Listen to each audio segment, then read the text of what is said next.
So varicose vein is very very common in our society. કદાચ એક જે data છે એ પ્રમાણે 60% of patients 60% of people of our society are suffering from varicose vein. Different સ્ટેજમાં varicose vein જોવા મળે છે અને આપણને એવું લાગે કે આટલા સરસ બ્યુટિફુલ લેક છે પણ આજે વેન્સ દેખાય છે ફૂલેલી એ ઘણીવાર પેશન્ટ્સને ઘણી બધી હેરાન કરતી હોય છે. પેશન્ટને પેઇન થતું હોય, સ્વેલિંગ આવતું હોય, હેવીનેસ લાગે. ઘણા પેશન્ટની કમ્પ્લેન હોય કે હું આખો દિવસ ઊભો રહું ને મારા પગમાં જામ એટલે ભારે થઈ જાય છે. So these all due to the varicose vein. અને વેરિકોઝ વેઇનના બધા symptoms is provoke by the prolong standing. સવારે ઓછા હોય, રાતે વધારે હોય. એ પછી સ્કિન ચેન્જીસ, વિનસ અલ્સર આ બધું ડેવલપ થાય. સો આપણને મનમાં ક્વેશ્ચન થાય. ઘણા બધા પેશન્ટ અમને પૂછે પણ ખરા કે સાહેબ આ વેરિકોઝ વેઇન તો ઘણા પેશન્ટ હોય ને એને 15 વર્ષ પહેલાં પ્રેગ્નન્સી વખતે વેરિકોઝ વેઇન શરૂ થઈ હોય અને હજી પણ એ સિમ્ટમેટિક હોય કે આવા મને નડતી નથી તો હું આને કરાવું ક્યારે ઓપરેશન. તો this is very interesting to understand કે દરેક પેશન્ટ્સ જે આપણા સોસાયટીમાં જે પગમાં નસ જે ફૂલેલી દેખાય છે એ એક જાતની વેન્સ વેરિકોઝ વેઇન છે. વેધર ઇનિશિયલ ફેઝમાં સ્પાઇડર વેન્સ હોય, પછી બલ્જિંગ વેઇન આવે અને એના પછી ધીમે ધીમે સિમ્ટમ શરૂ થાય. ક્યારે ટ્રીટમેન્ટ આપી? તો ટ્રીટમેન્ટ ત્યારે આપવી જોઈએ કે જ્યારે પેશન્ટ સિમ્ટમેટિક થાય, પેશન્ટને પેઇન, હેવીનેસ, સ્વેલિંગ ડેવલપ થાય, ઊભા રહેવાથી પગ જે જામ થઈ ગયા હોય તો એવા સિમ્ટમ ડેવલપ થાય. અથવા તો ઘણા બધા પેશન્ટ આવા સિમ્ટમ નથી હોતા પણ સ્કિન ચેન્જીસ ડેવલપ થયા હોય, જેમ કે એક્ઝેમા ડેવલપ થયા હોય અને અલ્સર ડેવલપ થયા હોય. પેઇન ના હોય પણ સ્કિનમાં ખરજવાની સારવાર કરતા હોય. તો this all are the indications કે એમને વેરિકોઝ વેઇનની સારવાર કરવી જોઈએ. અમારા ફિલ્ડમાં પણ આજે એડવાન્સમેન્ટ થયું છે કે વેરિકોઝ વેઇન જ્યારે શરૂ થઈ ત્યારે પહેલાંની સર્જરી હતી. સર્જરી પછીનું એડવાન્સમેન્ટ આવ્યું કે ફોમ સ્ક્લેરોથેરાપી. આઈ નો કે when I started practice in 2001 ત્યારે લાઇગેશન સ્ટ્રીપિંગની સર્જરી થતી હતી. પછી ફોમ સ્ક્લેરોથેરાપી આ ઇન્ટ્રોડ્યુસ થયું. ફોમ સ્ક્લેરોથેરાપી ઇઝ કેમિકલ જે ઇન્જેક્ટ કરીએ છીએ વેન્સને બંધ કરવા માટે. પછી થર્ડ થિંગ આવ્યું લેઝર આવ્યું. લેઝરમાં લાઇટ સોર્સ ઓફ એનર્જી વપરાય. લેઝર પછી રેડિયો ફ્રિકવન્સી આવ્યું. આ ટેકનિક કેવી છે? આપણે વેલ્ડિંગ કે શોલ્ડરિંગ કરીએ એવી ટેકનિક છે. હીટ આપી અને જે લીકેજવાળો વાલ હોય એ વાલને બાળીને બંધ કરે. એમાં પેઇન થાય. ઘણીવાર પેશન્ટને બહુ જ પેઇન થતું હોય છે. 15-20 દિવસ સુધી બહુ હેરાન થતા હોય છે કારણ કે ultimately it's a thermal ablation. Temperature goes up to sometimes 600 degrees in these laser. RFમાં થોડું પેઇન ઓછું થાય કારણ કે 120 ડિગ્રી સુધી જતું હોય. અલ્ટિમેટલી પેઇન તો થાય છે. And letter on this technique, it's called venous glue embolization. This evolved in this varicose vein treatment and this is very very useful for the patients. So our treatment માં કરીએ જે શું? It's a totally non-surgical treatment. કોઈ anaesthesia નથી, કોઈ ટાંકા cut કશું નથી. ઇટ્સ ટોટલી પેનલેસ કારણ કે આમાં કોઈ થર્મલ એનર્જી ડિલિવર નથી કરતા અને એની અંદર જે લીકેજવાળો વાલ હોય એ વાલને મેં આઈડેન્ટિફાઈ કરી અને ત્યાં આ ગ્લુના જે મેડિકલ ગ્લુ છે, આપણે જેમ ઘરે ફેવિક્વિક વાપરીએ છીએ એવી મેડિકલ ગ્લુ આવે, વિનાસિલ ગ્લુ.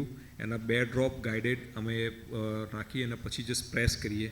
તમે અહીંયા જુઓ છો તો અહીંયા જે પ્રેસ થાય છે એ પ્રેસ કરીએ એટલે જે ગ્લુ પોલિમરાઇઝ થઈ જાય અને પોલિમરાઇઝ થઈ જાય એટલે એ જે વાલ છે એનું લીકેજ છે સીલ થઈ જાય.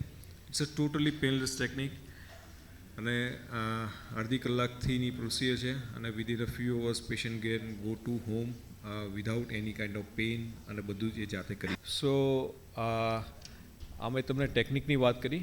નાઉ લેટ્સ હવે સમ રિવ્યૂ ઓફ અવર પેશન્ટ્સ. આપણે ટેકનોલોજી નવી છે, ઘણીવાર એવું લાગે કે એનો શું ફાયદો હશે, શું ગેરફાયદો હશે, પણ આપણે એમના પેશન્ટના મોઢે જ સાંભળીશું તો આપણને વધારે આઈડિયા આવશે.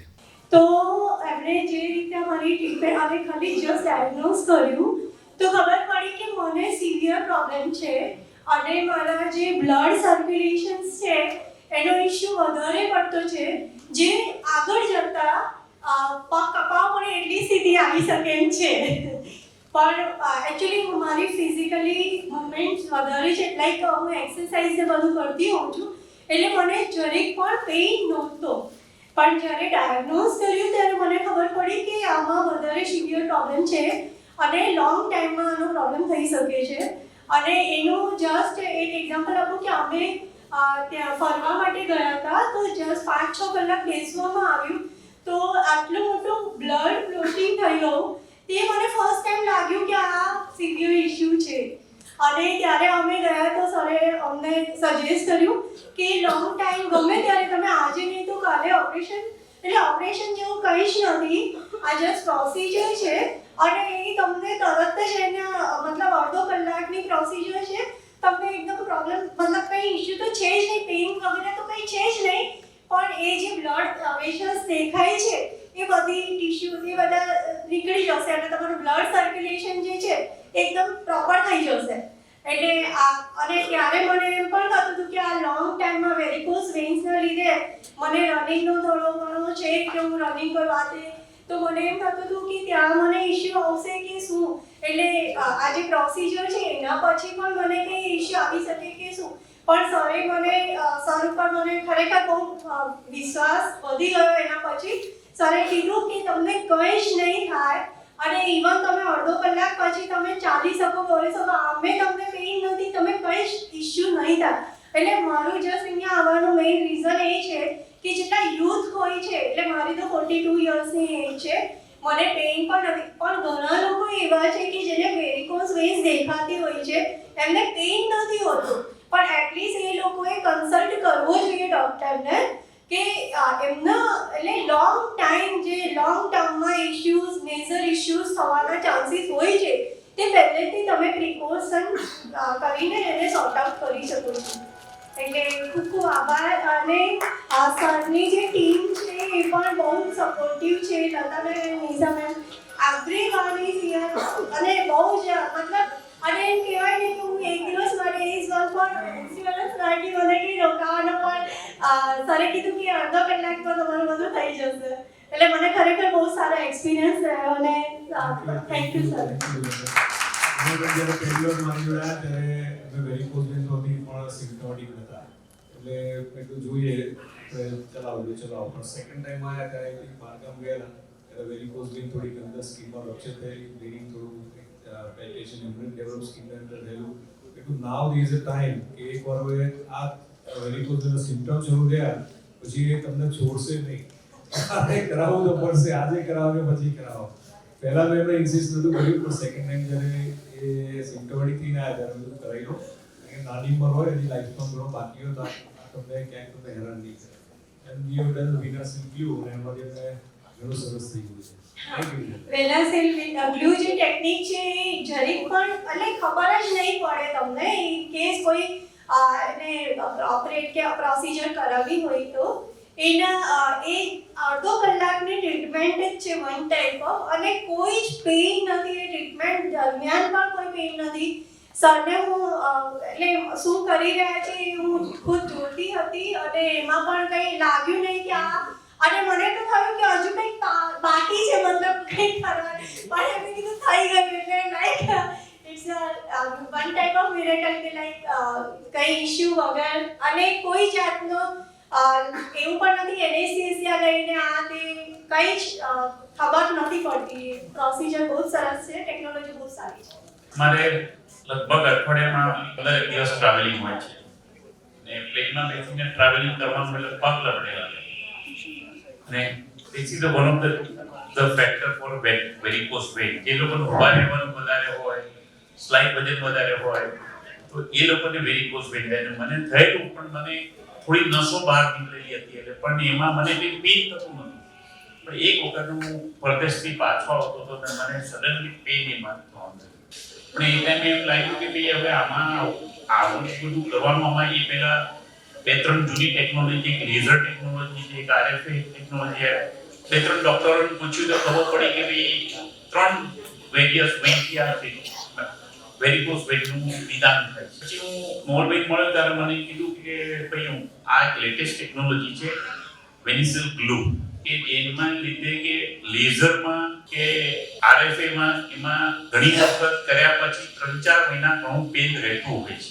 આ તો તમે 1 કલાક 1.5 કલાકમાં આવશો એટલે આ એક સર્જરી છે ની મનસકિત જે રીતે આગળના લોકોના એક્સપિરિયન્સ કર્યો એક પ્રોસિજર છે. એટલે પછી મેં કીધું કે ચલો આપણે કરાવીએ અને કરાવી દીધી. અને પછી મારી કોઈ પણ વેરિકોઝ વેન, મને કોઈ પણ નસ ખુલેલી એ બધી ઓલરેડી બધી નોર્મલ થઈ ગઈ વિધિન લગભગ 2 થી 3 વીકના ગાળામાં તો મને ચાલવાનો પ્રોબ્લેમ હતો એટલે મને પેઇન થતું હતું એ નસોમાં. અને બધું નોર્મલ થઈ ગયું. હું આજે ગોલ્ફ રમી શકું છું, હું બેડમિન્ટન રમું છું, ટ્રાવેલ પર એ કરું છું.